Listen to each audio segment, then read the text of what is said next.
ഇക്കഴിഞ്ഞ 4 നിയമസഭാ ഉപതെരഞ്ഞെടുപ്പുകളിലും ഇരു മുന്നണികളും സിറ്റിംഗ് സീറ്റുകൾ നിലനിർത്തിയിരുന്നു. പുതുപ്പള്ളിയും തൃക്കാക്കരയും പാലക്കാടും UDFും ചേലക്കര LDFും. വയനാട് ലോക്സഭാ ഉപതെരഞ്ഞെടുപ്പിലും കോൺഗ്രസ് സിറ്റിംഗ് സീറ്റ് നിലനിർത്തി. അങ്ങനെ വരുമ്പോൾ നിലമ്പൂർ ഏതു വിധേനയും നിലനിർത്തേണ്ട ഉത്തരവാദിത്വം CPMനുണ്ട്.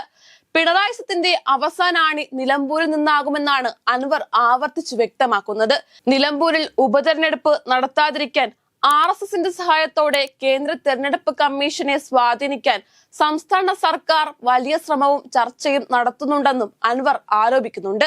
2021 LDF സർക്കാർ അധികാരത്തിൽ വന്ന ശേഷമുള്ള 5ാമത്തെ ഉപതെരഞ്ഞെടുപ്പിനാണ് നിലമ്പൂരിൽ കളമൊരുങ്ങുന്നത്.